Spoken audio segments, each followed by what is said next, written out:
in pursuit of Tannock Bray. D'Orsay wasn't waking up. It had been awake all night. Vox horns along the old streets, avenues and canals broadcast martial themes, and streamers and pennants flew from every available surface. I had speed-read Amos's summation of the planet. Gudrun, capital of the Helican subsector. Scarus sector, segmentum obscurus.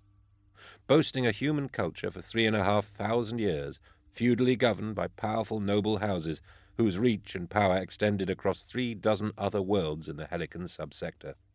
Thracian Primaris, that vast bloated hub of industry and commerce, was the most populated and productive world in the region, but Gudrun was the cultural and administrative heart, and it was reckoned the combined wealth of the noble houses rivaled the commercial worth of the output of the Thracian hives. Seen from our approach run, D'Orsay gleamed white in the dawn. It lay on the coast, around the lip of a sea-fed lagoon, straddling the mighty river Drunna. From the cutter's ports, as we turned in, we could see the white specks of sailboats out in the lagoon basin. Beyond the vast white spread of the city, I could see massive stockades and emplacements established in the rolling green hills and bluffs, temporary barracks for the founding regiment. Betancourt set us down at Giova Field, the municipal port serving D'Orsay. It was built on a long, narrow island in the lagoon facing the city, and the space premium meant smaller ships like ours were lowered on monotasked, heavy elevators and berthed in a honeycomb of compartments drilled into the porous lava rock of the island's heart. Loink stayed with the cutter. Midas, Amos, Beckwin, and myself prepared to go into D'Orsay. We changed into simple, anonymous clothing. Dark blue robes for Amos, plain black suits of good cloth and long leather coats for Betancourt and myself, and a long gown of porcelain blue crepe with a cream lace shawl for Elizabeth Beckwin. Betancourt, with some reluctance, had reopened Vibben's possessions to find clothing suitable for Beckwin. She didn't seem to mind that their former owner was dead. Under red awnings fluttering in the dawn breeze, the island jetties were thick with passengers waiting for transport to the mainland. We queued among groups of merchants, visiting dignitaries, and fleet ratings on furlough. Busking musicians and peddlers plied the captive audience. At length we hired one of the grav skiffs lining up at the jetty. It was a long spear-tip-shaped airboat with a glossy violet hull. Open-topped, it provided seats for 6, with the steersman perched high at the aft over the bulbous anti-grav generators. It slid us across the lagoon, keeping 2 meters above the choppy, dappled water. D'Orsay rose before us. Now, on its level, we could appreciate how majestic, how towering the city was.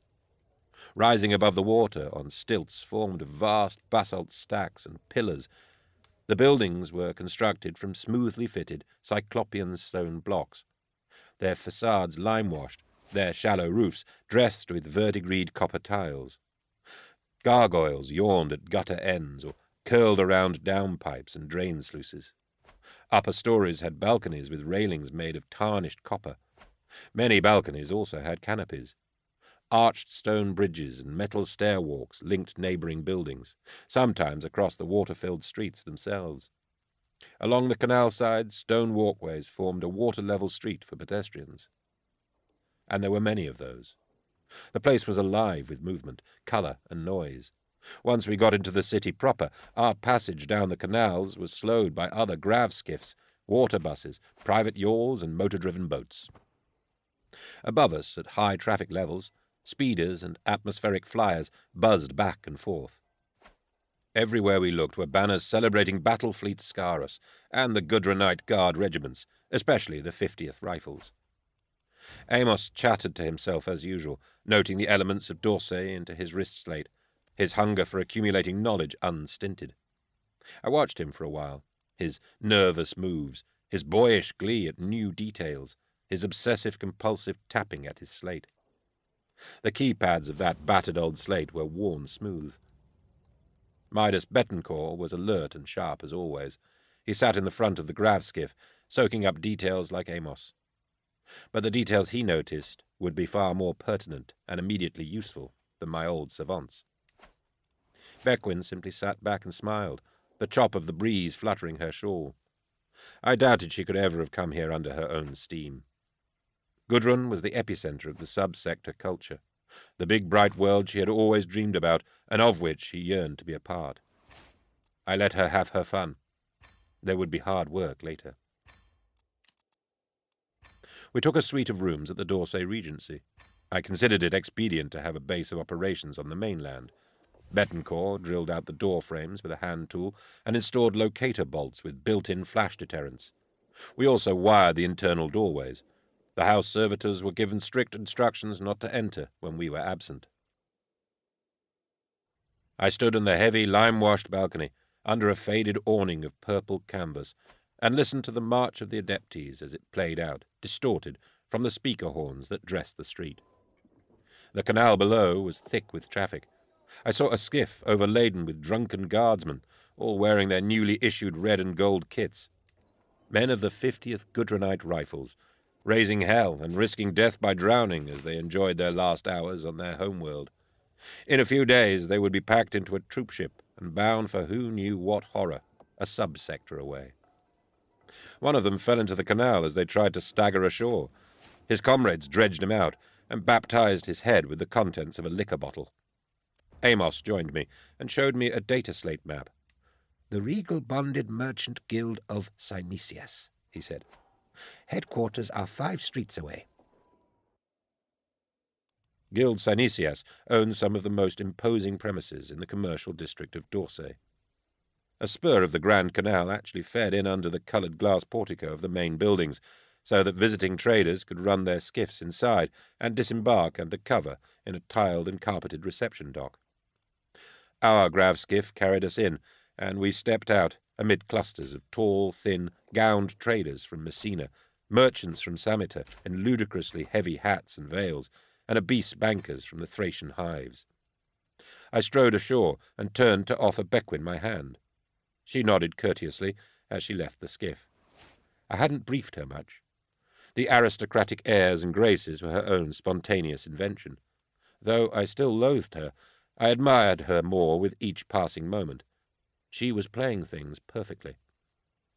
"Your name and business here, sire, madame?" a Guild Synesius chamberlain asked as he approached us. He was dripping in finery, gold-brocaded gowns attiring every servant in the place. Augmetic implants blistered in place of his ears, and he clutched a slate and stylus.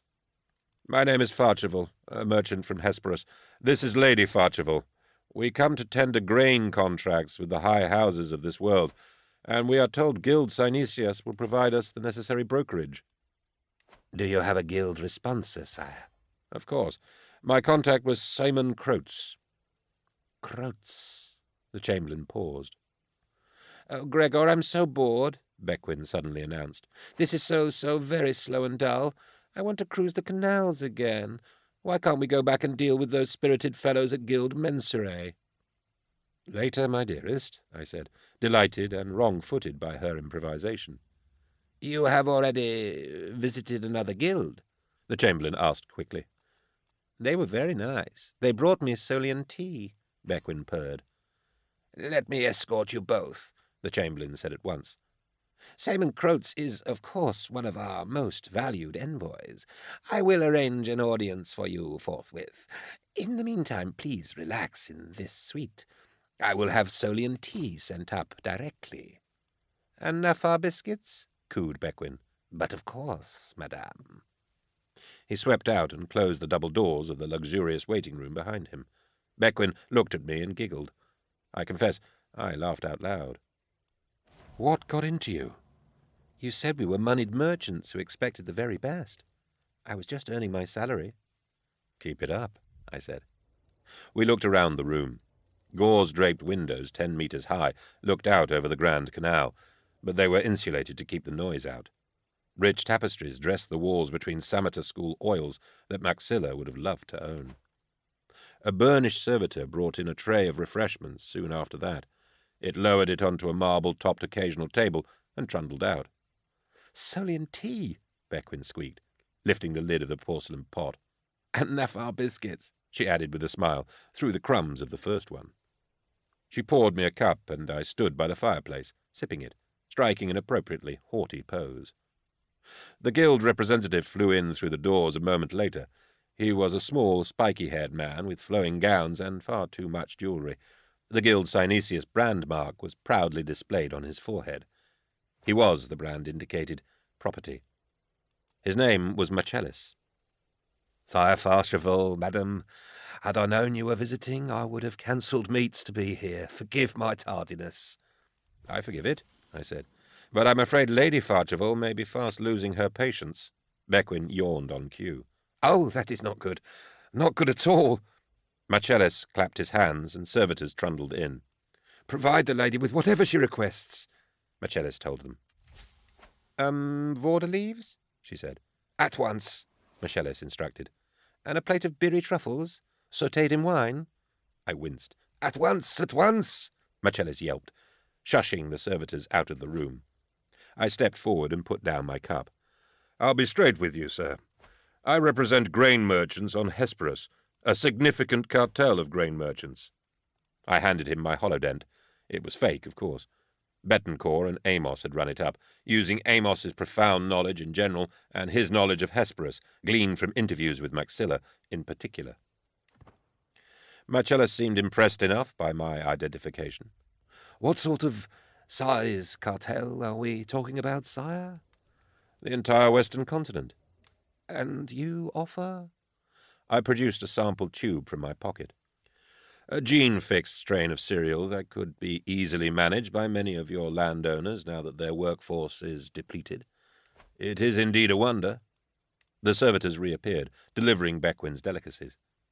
As she munched the soft-fleshed birri, she said, "The other guilds are bidding for this product, mister. I do hope Guild Synesius won't miss out." Marcellus shook the sample tube and looked at it. "Is this," he said, his voice dropping, "Xenos cultured?" "Would that be a problem?" I asked. "No, sire, not officially. The Inquisition is, of course, very tight about such things, but that is precisely why we offer these discreet interviews. The entire guild buildings are buffered against trackers, intercept beams, and vox thieves." "I am pleased to hear it.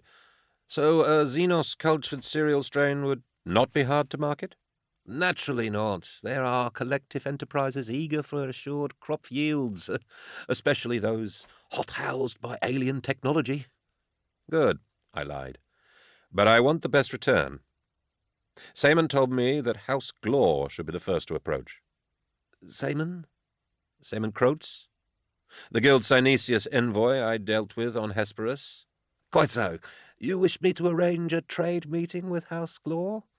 "I think that's what I said, didn't I?" We left the Guild Synesius dock 20 minutes later. Beckwin was still licking her lips from the birri. As soon as our skiff was clear of the building, the vox seaver woven into my cuff began to twitch. "Eisenhorn?" It was Loink. "I've just accepted a message from Tobias Maxilla. Do you want me to relive it?" "Just a summary, Loink." "He says the ship that took Iclone's Gudrun Hubris run is at anchor here. Says he's done some probing. The rogue trader Scaveler. The master, one Ep3's Tannock is already planetside." "Signal Maxilla and thank him for his work, Loink," I said. The identity of Iclone's mysterious starship was now known to me.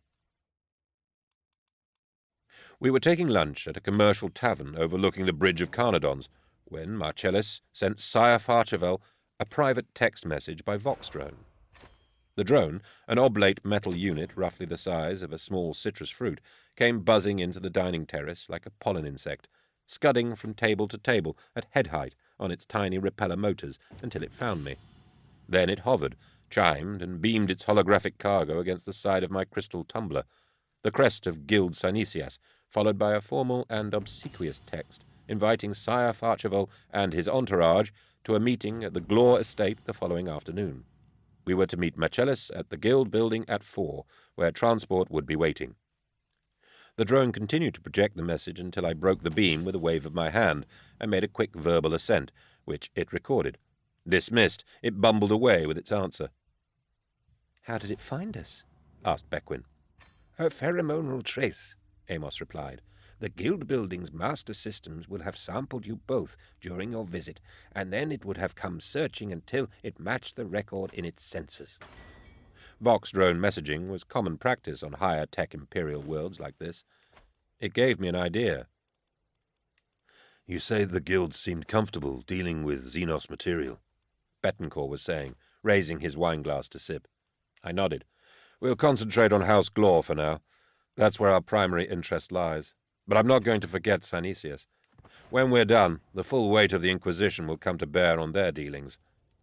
Bequin was looking out at the fine ornamental bridge that arched over the Drunner below. What are those creatures? She asked.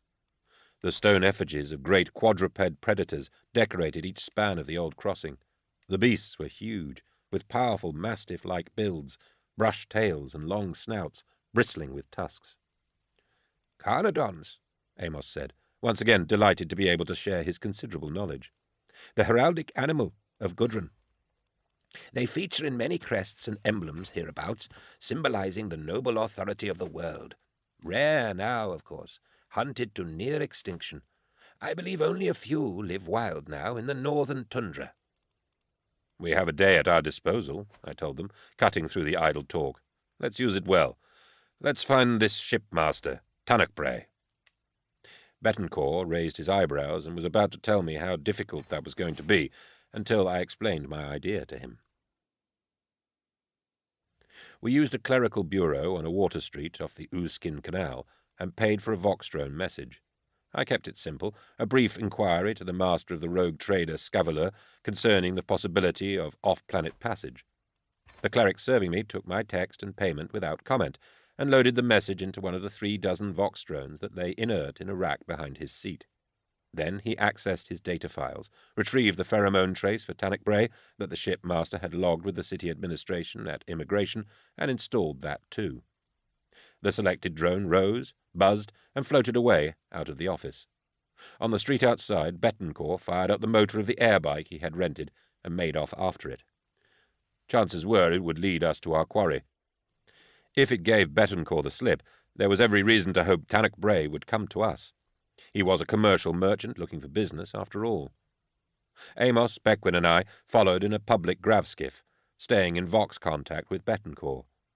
The canal traffic was thicker than ever, and local RBTs, as well as naval security details, were out in force. There was to be a major ceremonial cavalcade later that afternoon, and the route was being prepared. Already crowds of spectators were gathering on the bridges and the walkways. Banners and well-wishing garlands were on display all around. Betancourt was waiting for us on a walkway in the Terskold quarter, a part of D'Orsay famous for its taverns and clubs. I left Amos and Bequin in the skiff. In there, he said, indicating an old, bow-fronted establishment. I followed it inside. It delivered to the 5th table from the left. Tanakbray is the tall man in the rose-red jacket. He has 2 men with him by my count. Stay back and be ready, I said. The tavern was dark and crowded. Music and lights pulsed from the low roof, and the air was rank with the smells of sweat, smoke, hops, and the unmistakable fumes of Obscura. My Vox drone was coming out through the door as I entered. It paused, delivered its message, and then drifted away. A curt text informed me that the Scaveler was not for hire. Moving through the packed clientele, I located Tanakbray. His rose-red jacket was of finest silk, and his frizzy black hair was raked back into twists and tied with ribbons at the back of his head. He had a craggy, singularly unwelcoming face. His drinking companions were a pair of common crewmen in studded leather body gloves. "Master Tanakbray?" He looked round at me, slowly, and said nothing. His comrades fixed me with grim stares. "Perhaps we could talk privately," I suggested. "Perhaps you could piss off." I sat down anyway. His men seemed astonished at my action, and stiffened. All Tanakbray had to do was nod, I realized. "Let me start with an easy question," I began. "Start by pissing off," he replied. He was now fixing me with a caustic gaze. Without breaking eye contact, I noticed that his left hand was inside his coat. "You seem anxious. Why is that?" No answer. His men stirred nervously. "Something to hide?" "I'm having a quiet drink. I don't want interruptions." "Now sod off." So unfriendly. Well, if these gentlemen aren't going to give us privacy, I'll press on regardless. I do hope I don't embarrass you. Who the hell are you? Now I didn't reply. My eyes never left his. Your high anchor fees are delinquent, I said at last. That's a lie. It was, and so was what I said next. It didn't matter. The purpose was to undermine him. And your manifest papers are incomplete. Gudrun Control may wish to impound your ship until the irregularities are cleared up. Lying bastard. It's an easy matter. You made a run to hubris that is not logged, nor is any cargo list filed. How will they calculate import duties? His chair scraped back a centimetre or two. Why were you on hubris? I wasn't. Who says I was? Take your pick. Simon Croats? Namba Wilk? Don't know them. You've got the wrong man, you miserable bastard. Now frag off. Merdin Iclone, then. What about him? Didn't he hire you? That brought the nod at last. An imperceptible motion of his head. The crewman beside me lunged out of his seat, a compact shock flail snapping out of his sleeve and into his gloved hand. Drop it, I willed, without even speaking. The flail sparked as it bounced off the tabletop. It was in my hand a second later. I whipped it back across its owner's face and smashed him sideways off his chair. Then I snapped it round, crushed the left ear of the other crewman, and laid him full length on the floor at the foot of the table. I sat back down, facing Tannochbray, the flail in my hand, his face grey, and his eyes darted now with panic. Iclone, tell me about him. His left arm moved inside his jacket, and I jabbed the flail into his shoulder. Unfortunately, I realized he was wearing armor under that silk. He reeled from the impact, but his arm came up all the same. A short-snouted las pistol clutched in his fist. I slammed the table into him, and his shot went wild, punching through the back of a nearby ruffian. The victim toppled over, bringing another table smashing down. Now the shot and the commotion had got the attention of the entire tavern. There was general shouting and confusion. I didn't pay it any heed. Tannochbray fired again through the overturned table, and I dove aside, colliding with milling bodies. The merchant was on his feet, kicking and punching his way through the mob to the exit.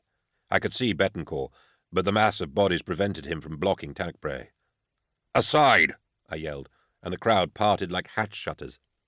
Tannochbray was on the walkway outside, running for the quay at the end of the street.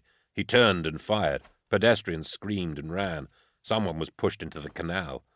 Tannochbray leapt into a grav skiff, shot the protesting hire driver, pushed the corpse off the steering perch, and gunned the craft away down the canal. Betancourt's air bike was sat on its kickstand to my left. I cranked the power and swept off down the waterway in pursuit. "Wait! Wait!" I heard Betancourt yelling. No time. Tannochbray's flight caused mayhem down the length of the busy canal. He drove his skiff into the jostling traffic, forcing craft to heave out of his way. Already the decorative golden filigree on the skiff's black hull was grazed and dented with a dozen glancing impacts. People on the banks and abroad on the water howled and yelled at him as he wrenched his way through. Where the street met a canal thoroughfare, he tried to extend his lead with a surge of speed. A fast-moving courier boat coming down the stream veered at the last moment and struck the quayside with great force, sending the craft up over end, its hull shredding, its driver cartwheeling through the air. I laced the air bike through the disrupted traffic in Tannochbray's wake. I wanted to gain height and move to a level where I could coax more speed from the machine without fear of collision. But the vehicle's grav plate had a governor unit that prevented anything more than 3 meters of climb. I had no time to figure out where the governor was or how to disable it. I aimed the bike between turning skiffs, water buses heavy in the choppy canal, other darting air bikes. Ahead, I could hear the distant sounds of military bands. Tannochbray whipped out of a junction into the Grand Canal and straight into the side of the afternoon's parade. A slow-moving river of skiffs, military barges, and land speeder escorts filled the entire width of the waterway. The craft were full of jubilant Imperial Guardsmen and officers, thundering regimental bands and battle fleet dignitaries. The air was glittering with streamers and banners, company standards, Imperial eagles, and Gudronite cardinons.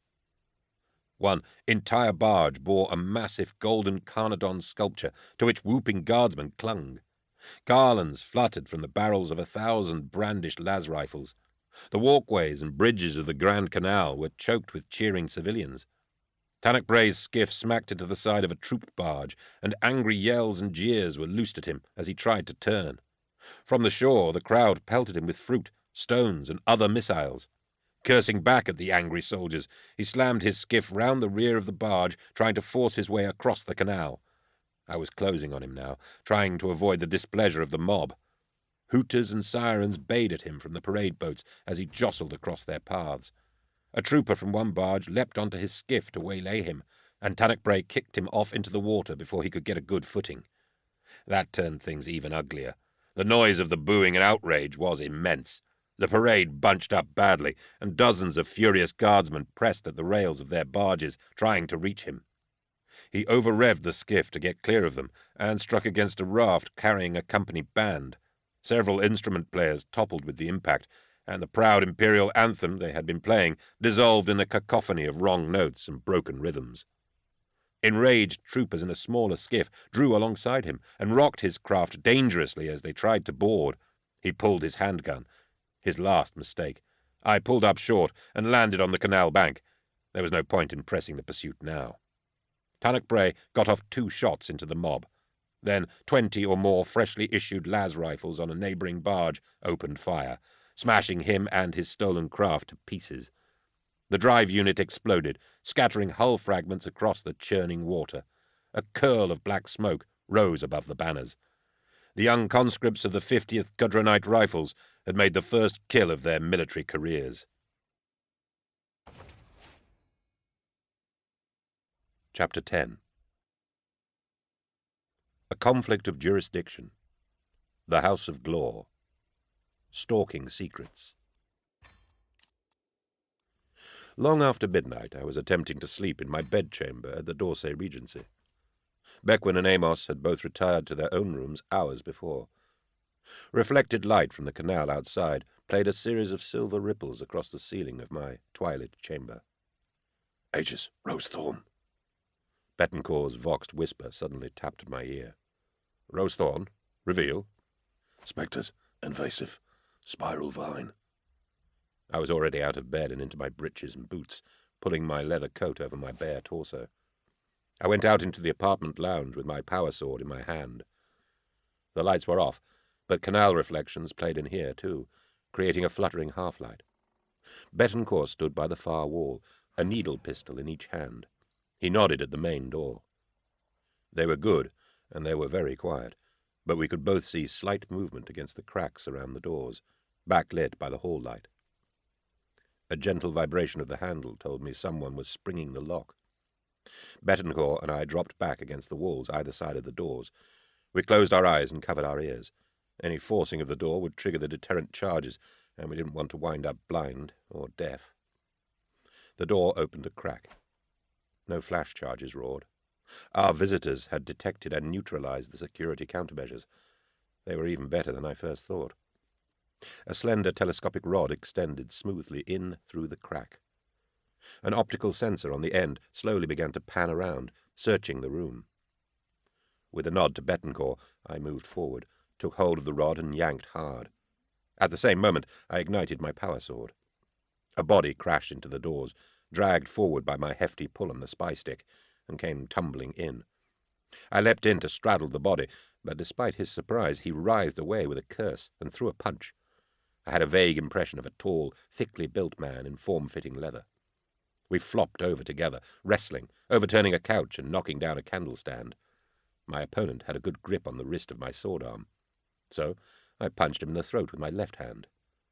He collapsed, retching, onto the floor. I got him in time to hear a strong voice say, "Put the weapons down now!" A short, hunched figure stood in the open doorway. Betancourt had both pistols trained on it, but was slowly lowering them, despite himself. The figure had used the will. I brushed the tingle aside, but it was too much for Midas. The needle pistols thumped onto the carpet. "Now, you," the figure said, turning its silhouette towards me. "Disarm that power blade." I seldom had an opportunity to feel the effect of psycho-manipulation. The technique was different from the ones I employed, and the force of will was unmistakably potent. I braced myself for the hideous strain of outright telepathic combat. "You resist," said the figure. A blade of mental energy stabbed into my skull, rocking me backwards.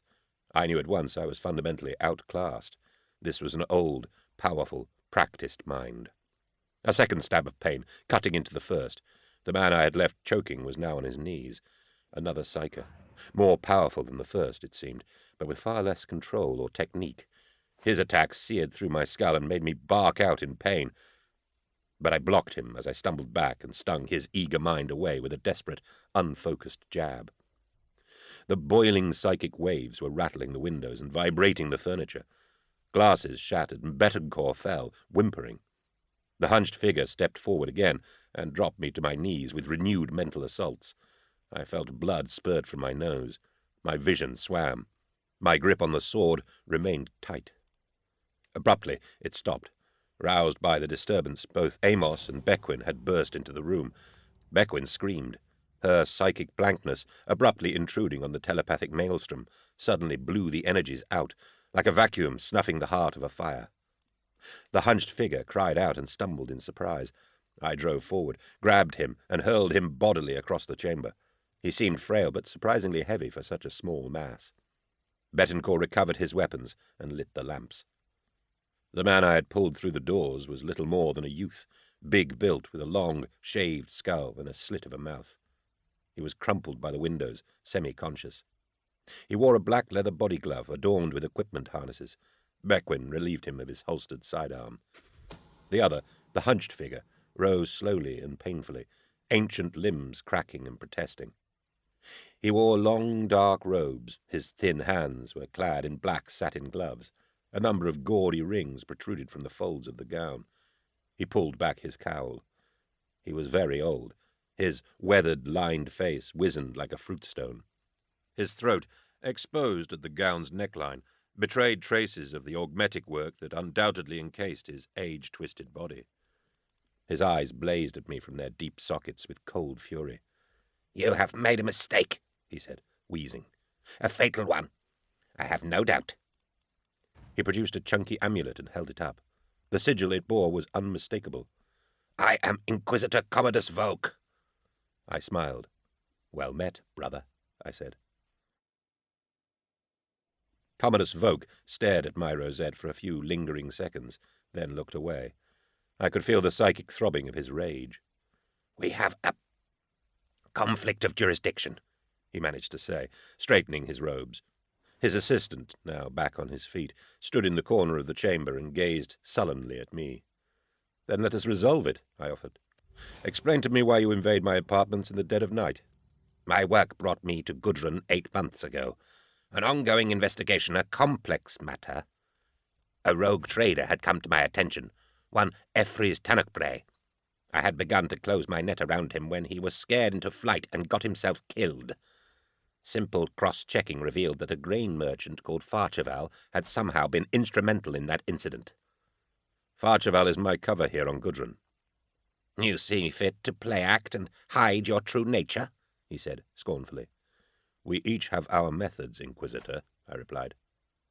I'd never met the great Commodus Vogue before, but his reputation preceded him. An intractable Puritan in his ethic, almost leading to the hard line of the mono-dominance, but for the fact of his remarkable psychic abilities. I believe something of a Thorian doctrine suited his beliefs. He had served as a novitiate with the legendary Absalom Angevin 300 years before, and since then had played a key role in some of the most thorough and relentless purges in sector history. His methods were open and direct. Stealth, cooperation, and subterfuge were distasteful concepts to him. He used the full force of his status, and the fear it generated, to go where he pleased and demand anything of anyone to achieve his goals. In my experience, the heavy-handed, terror-inspiring approach closes as many doors as it smashes open. Frankly, it didn't surprise me to learn he had already been on this planet for a full 8 months. He looked at me as if I was something he had almost stepped in. "I am discomfited when I see inquisitors holding to the soft, cunning ways of the radical. That way heresy lies, Eisenhorn." That made me start.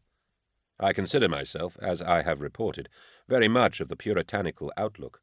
Staunch, hard line in my own way, though flexible enough to get the job done efficiently. Yet here was Vogue, gauging me as a radical. And at that moment, next to him, I felt I may as well be the most extreme, dangerous Horusian, the most artful and scheming recongregator. I tried to push past that. We need to share more information, Inquisitor. I'll take a guess and say your investigation somehow involves the Glor family. Vogue said nothing and showed no response, but I felt his assistant tense psychically behind me. Our work is indeed clashing, I went on. I, too, am interested in House Glor. In short, simple terms, I laid out the matter of iClone's activities on Hubris, and drew the connection to Glor and Gudrun by way of the mysterious Pontius. I had his interest now. Pontius is just a name, Eisenhorn. Pontius Glor, on the other hand, is long dead. I served with worthy Angevin in the purge that destroyed him. I saw his corpse. Yet here you are, investigating the Glors anyway. He exhaled slowly, as if making his mind up. After Pontius Glor's eradication, the House of Glor made great efforts to distance itself from his heresy. But Angevin, rest his immortal soul, always suspected that the taint ran deeper, and that the family was not free of corruption. It is an ancient house, and powerful. It is difficult to probe its secrets. But from time to time, over the past 200 years, I have turned my eye to them. 15 months ago, prosecuting a coven on Seda 7, I uncovered traces which suggested that particular coven and several other minor groups were collectively being run by an all but invisible parent cult, a cult of great scope and power, old and hidden, stretching across many worlds. Some traces led to Gudrun. That Gudrun is the Glor's ancestral home was, for me, too much of a coincidence. Now we make progress, I said, sitting down in a high-backed chair and pulling on a shirt Bequin brought to me from my chamber. Amos poured 6 glasses of Amasec from a decanter on the dresser. Taking one as it was offered, Vogue sat down opposite me. He sipped contemplatively. His assistant refused the glass that Amos offered and remained standing. "Sit down, Haldane," Vogue said. "We have things to learn here." The assistant took a glass and sat in the corner. "I hunt out a cabal controlled by a notorious facilitator," I continued, "a cabal set on performing an abominable crime. The trail leads to Gudrun and the Glors. You do the same with another heretical cell." 3 others, in fact, he corrected. 3, then. And you see the shape of a far greater organization. From the facts as they stand, we are both approaching the same evil from opposite sides. He licked his lips with a tiny, pallid tongue and nodded. "Since coming to Gudrun, I have rooted out and burned 2 heretical cells. I am reasonably sure of the activities of another 9, 3 here in Dorsey alone.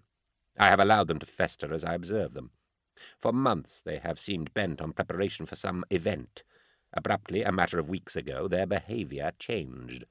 This would have been around the same time as your confrontation on Hubris." iClone's undertaking was also great, with extensive preparatory work. Yet at the 11th hour something either went wrong or plans were suddenly changed. Though I defeated and destroyed him, his plans were really thwarted by the fact that the Pontius didn't arrive. What has your work revealed of House Glor? "I have visited them twice in 3 months. On both occasions they have made every effort to answer my questions, allowing me to search the estate and their records. I have found nothing." "I fear perhaps that is because they knew they were dealing with an Inquisitor. Tomorrow, Sire Farchival has a trade meeting with the Glors at their estate." He mused on this. "The Inquisition has a duty to stand together, firmly, against the arch-enemies of mankind. In the spirit of cooperation, I will wait and see what your dubious methods reveal. Precious little, I imagine." "In the spirit of cooperation, Vogue, I will share all I learn with you." "You will do better than that. The Glors know me, but not all of my students. Haldane will go with you." "I don't think so." "I insist. I will not have years of work ruined by another agency such as yourself running roughshod through the matter. I require my own observer on the ground, or my cooperation will not be extended." He had me in a vice, and he knew it. To refuse outright would simply confirm my radical, careless approach in his eyes, and I had no wish to draw battle lines against another of the Inquisition, especially a man as powerful and influential as Commodus Vogue. "Then he had better do exactly as I instruct him," I said. We left D'Orsay for the Glore Estates the next afternoon at 4. Dressed once more as wealthy but not ostentatious merchants, Bequin and I were accompanied by Amos, Bettencourt, and Haldane, Vaux's man. Haldane, I was pleased to see, had made a reasonable job of adopting simple civilian dress. He and Bettencourt would pose as our bodyguard and escort, and Amos was to take the part of a gene biologist. Machellis and 4 other luxuriously robed envoys from the regal bonded merchant guild of Synesius were waiting for us at the guild headquarters. An atmospheric launch had been prepared. The launch, a burnished dart bearing the guild crest, left the landing platform of the guild building's roof and rose smoothly into the overcast sky. It was, Machellis informed us, to be a 2-hour flight. A guild envoy circulated through the richly furnished cabin with trays of refreshment. Machellis explained our itinerary: a formal dinner with the representatives of House Glore that evening, an overnight stay, and then a tour of the estates the following morning. After that, negotiations, if both parties were still interested. We flew west, inland, leaving the inclement coastal weather behind, and passing into a sunlit landscape of rolling pasture, low hills, and maintained forests. The snaking silver line of the Drunner winked below us. There were occasional small settlements, farmsteads, a compact market town with a tall ecclesiarchy spire. Once in a while we saw another air vehicle in the distance. A dark range of hills began to fill the western skyline. Evening was beginning to discolour the clouds. The region approaching the hills rose in bluffs and headlands, a more majestic and wild landscape, thickly wooded on escarpments and deep vales. Already, Machellis boasted, we were flying over Glore property. The estate itself loomed out of the dimming hills some minutes later. A 3-story main house, built in the neo-Gothic style, dominating a bluff and staring down across the deep valley from 100 window eyes. The lime-washed stone glowed lambently in the twilight. Adjoining the main structure were substantial wings built at different times. One led to stables and other considerable stone outbuildings along the edge of the woodland, and I presumed this to be the servants' block. The other wing edged the crown of the bluff, and was dominated by a dome that shone gold in the sinking sun. The place was huge, and no doubt labyrinthine. The population of a modest town could have been accommodated within it. The launch settled onto a wide stone yard behind the house. At the edge of the yard, in what looked like converted coach houses, 3 other launches were stationed in hangars with well-equipped maintenance bays. We disembarked into the yard. The air was cold, and a night breeze was bringing spots of rain with it. The wind sighed in the stands of trees beyond the house. Heavy bars of cloud laced the evening sky above the towering hills. Servants in dark green liveries hurried out to us, taking up our luggage and raising wide, long-handled parasols to shield us from the drizzle. A number of uniformed guards from the Glore's house retinue flanked the yard. Haughty and confident in their long emerald stormcoats and plumed silver helmets, the guards seemed like experienced veterans to my eyes. The servants escorted us and the guild envoys into an atrium with a black and white tiled floor and a bright, silvery cast to the light. Dozens of vast crystal chandeliers hung from the high, arched roof. More guards flanked the doorways. The Glore's militia was clearly sizable. "Welcome to the House of Glore," a woman's voice said. She approached us, a well-made woman of good high stock, her powdered face bearing the proud insouciance of all nobility. She wore a regal black gown, floor-length and wide in the skirt, and laced with a silver overstitching, and a great twin-cusped headdress of black mesh and pearls that tied under her chin with a wide black ribbon. Machellis and the envoys bowed ceremoniously, and the 5 of us made more conservative nods. "The Lady Fabrina Glore," announced Machellis. She approached, green-coated servants forming a human wake behind her. "Lady," I said. "Sire Farchival, I am so pleased to meet you." She gave us a brief tour of the main house. I have seldom seen such extravagance and riches outside of an imperial court, or Tobias Maxilla's staterooms. Lean hunting dogs trotted with us. She pointed out a number of ancient paintings, mostly oil portraits, but some exquisite hololithic works, as well as vivid psych-picked miniatures. Her illustrious family, uncles, grandfathers, cousins, matriarchs, warlords. Here was Vernal Glaw in the dress uniform of the House Militia. Here was Orkey's Glaw, entertaining the royal house of Sameter. Over there, Lutine and Gyves Glaw, brothers at the hunt. There, great Oberon himself, in the robes of an imperial commander, one hand resting on an antique globe of Gudrun. The envoys made appropriate noises of admiration. Fabrina herself seemed to be just going through the motions. She was acting the hostess. We were, after all, just grain merchants. This was a duty, an obligation. I saw Amos making surreptitious notes. I, too, made careful observations, especially of the house geography. In one long hallway, the stone floor was dressed by the rather worn pelts of 3 Carnodons, skinned, spread-eagled, their massive tusked mouths and baleful eyes frozen in attitudes of rage. Even in this sad state, the size and power of these creatures spoke for themselves. "We hunted them, but there are few left now," Fabrina Glaw remarked, offhand, seeing my interest. "Old times long past. Life was rather more feudal then. Today, House Glaw looks entirely to the future." At dinner, in the massive banqueting hall, we were joined by Uricel Glaw, the commander of the House Militia, and his eldest brother, Oberon, the current Lord Glaw. But the dinner was not solely in our honour.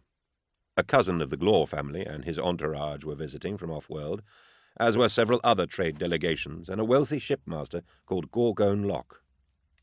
I was not surprised. Visiting grain traders, even ones accompanied by the prestigious Guild Synesius, hardly merited a formal banquet.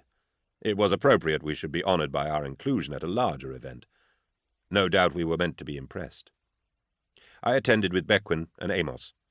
There was no place for servants and bodyguards here, so Betancourt and Haldane had been escorted to our suite and food provided for them there. That suited my approach fine. There were 5 long tables in the hall, laden with roast meat, fruit, and countless delicacies. Attentive butlers and serving staff moved everywhere, offering platters and topping up glasses. Stern members of the House Militia, in green and brocade dress uniforms and polished silver helmets, stood at every corner of the chamber. We were on the 3rd table, with a contingent of livestock merchants from Galinate, a city on Gudrun's southern continent. Our status afforded us the company of Lady Fabrina, Captain Terence from the Household Guard, and a talkative man called Cowitz, a House Glaw official responsible for buying produce. Lord Oberon and his brother Uricel presided over the head table, with their visiting cousin, the shipmaster Locke, and an elderly ecclesiarch called Datso. Cowitz was happy to tell me that Ecclesiarch Datso represented a missionary order from the subsector Edgewell Damask, which House Glaw was sponsoring. In fact, it was difficult to shut Cowitz up. As the butlers refilled his cup, he rattled on, identifying the other parties of guests.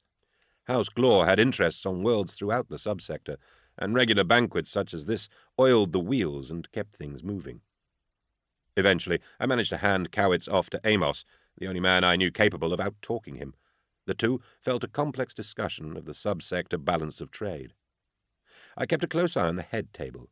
Uricel Glaw, a bloated, thick-set man in bejewelled ceremonial battle dress, was giving Gorgone Locke plenty of attention. I watched Uricel closely.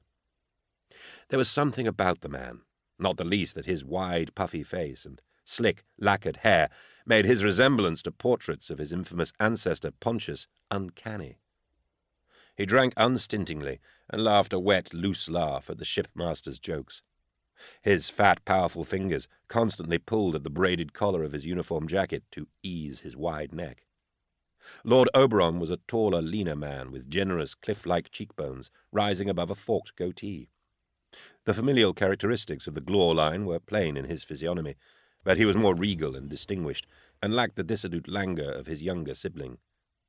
Lord Glaw spent the night chatting happily with his off-world cousin, a bumptious young cretin with a whooping laugh and flamboyant courtly manners, but his real interest seemed to lie with the quiet ecclesiarch, Datso. I took note of the shipmaster, too. Gorgone Locke was a raw-boned giant with hooded, sunken eyes.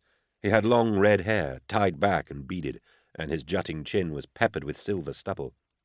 I wondered about his ship and his business.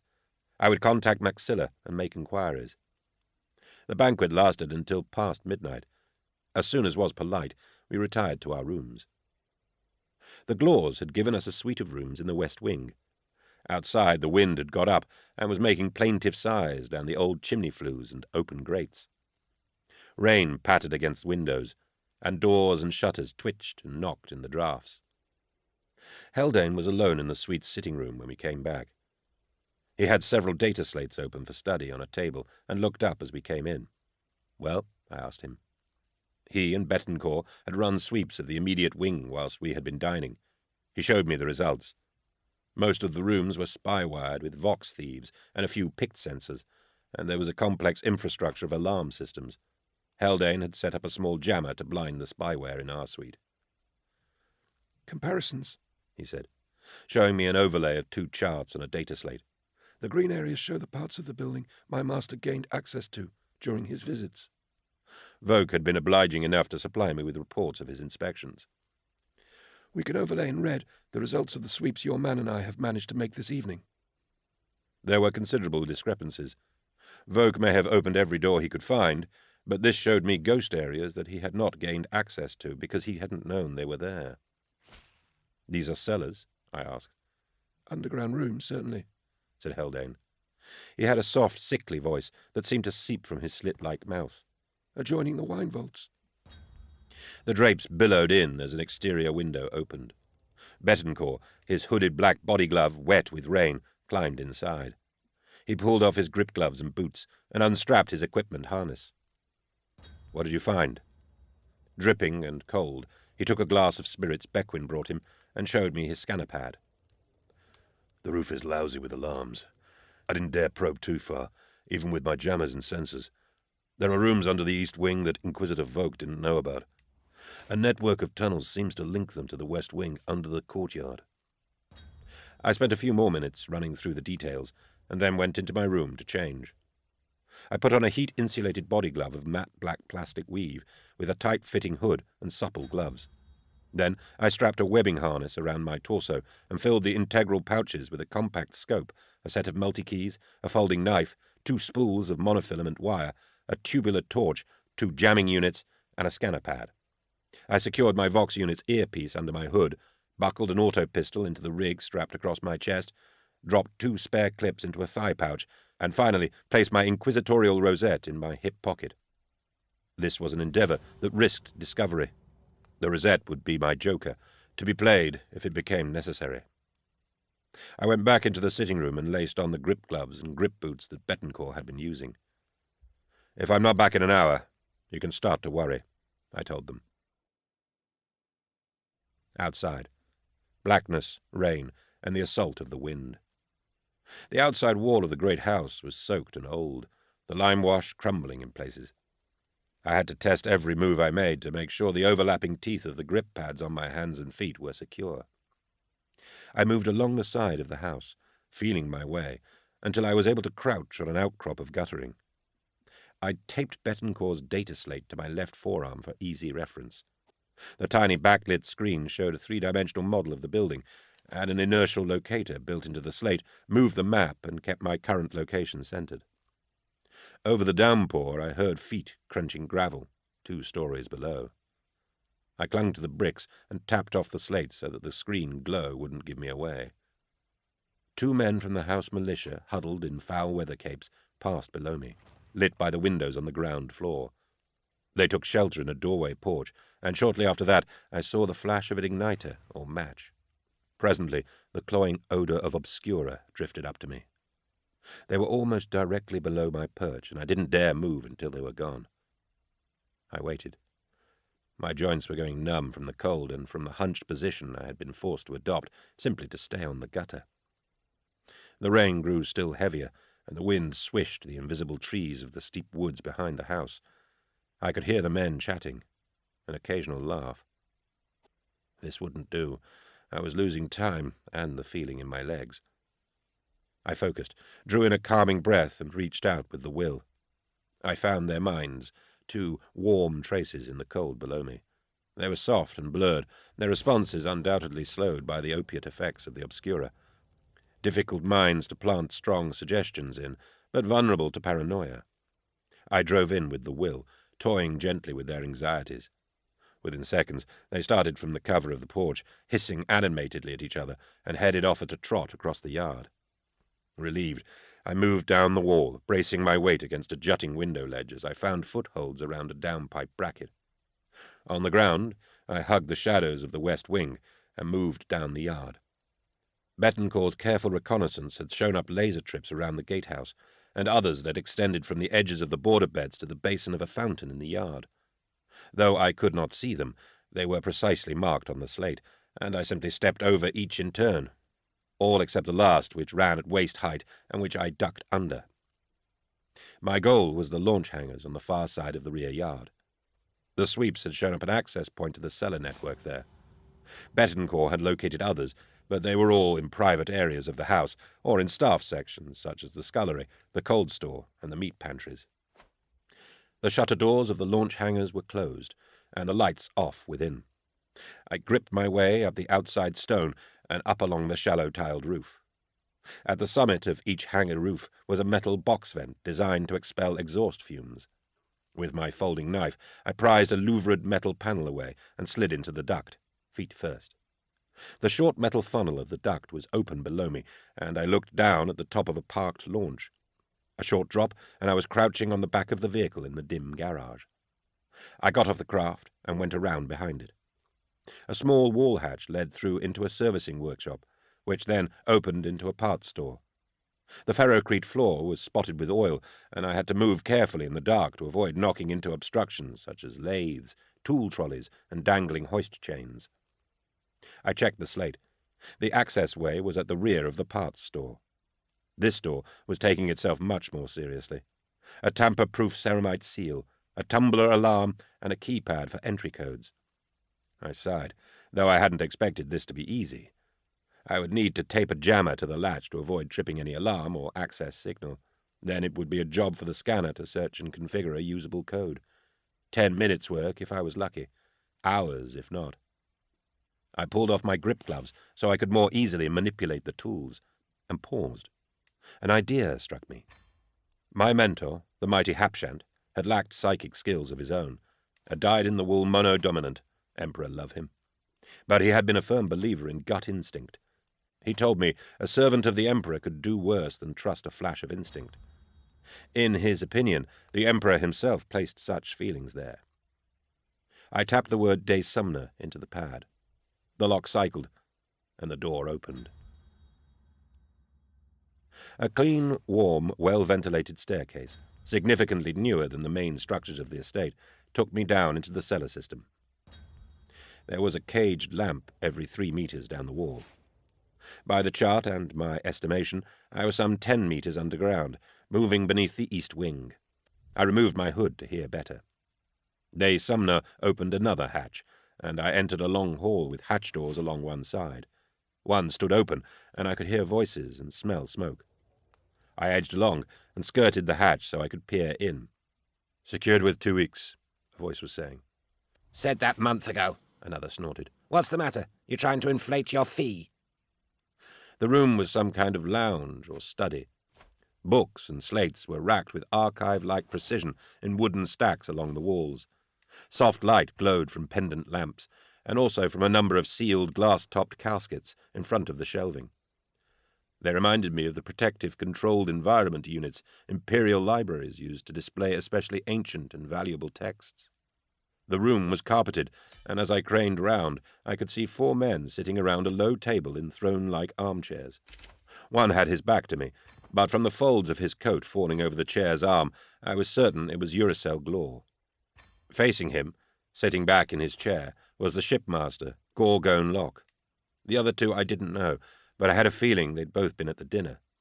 They all had glasses of liquor, and one of the unknown men was using a water pipe to inhale obscura. Various objects lay on the table between them, some wrapped in velvet, others unwrapped and displayed. They looked like stone tablets, old relics of some sort. "I'm just trying to explain the delay, Glor," Locke said. "They're a difficult enough culture to deal with at the best of times." "That's why we pay you," Glor said with a scoffing laugh. He leaned forward and toyed with one of the tablets. "But we won't stand much further delay. We've invested a great deal in this matter. Time, funds, resources. It's meant holding back or cancelling other enterprises, some of them very special to us. You will not be disappointed, Lord, said the man with the narco pipe. He was dressed simply in black, a slightly built, bald individual with watery blue eyes. The Archaeoxenan provenance of these items speaks for itself. The Saruthi are serious about their offer. Uracel started to reply and got to his feet. I ducked into cover and then moved away down the hall. Iclone's code opened the door at the end, and I crept through into a wide, circular vault. 2 more hatches of regular pattern led off to either side. Ahead of me was a larger archway protected by a force screen instead of a door. I backed into hiding alongside this opening as someone cancelled the force screen from inside. A figure stepped out, turning to raise the screen again. It was Cowitz. I took him from behind, an arm locked around his throat to silence him, another hand pinning his right arm. He gurgled and struggled. I twisted him round and slammed his head against the doorframe. Cowitz went limp. I dragged him in through the open force portal. A control on the inner wall raised the screen again. The chamber was long, with a low ceiling. The climate-controlled air was dry. I realized it was a chapel of sorts, a stone-floored, rectangular nave leading to a shape that seemed to me an altar. The room was otherwise bare of features, even seats or pews. Light glowed from recessed lamps in the roof. Leaving Cowitz on the floor, I strode down the length of the chapel and took a closer look at the altar. It was 2 meters high, black, fashioned from a single piece of obsidian. The glassy stone seemed to glow with an internal light. On top of it was a jewelled prayer box about 30 centimeters square. I lifted the lid carefully with the blade of my knife tool. In a bed of velvet lay an intricate sphere. It looked like a jagged lump of quartz, the size of a clenched fist, inlaid with gold circuits and complex woven wires, like an oversized uncut gemstone in a bizarre, ornate setting. I spun around at a sound from behind me. Cowitz, blood dripping from his dented forehead, stood pointing a las pistol at me. His face was pale, angry, confused. "Step away from the ponchos, scum," he said. Chapter 11. Revelations. The Noble Sport. Pacification 505. This was no place to be trapped. I dug into my reserves of concentration, and without any physical movement, struck him clean between the eyes. A psychic goad like that, especially at close range and with a clear line of sight, should have felled him like a force hammer. Cowitz didn't even blink. "Don't make me repeat myself," he said, raising the weapon so it pointed at my head. The room was psychically shielded. It had to be.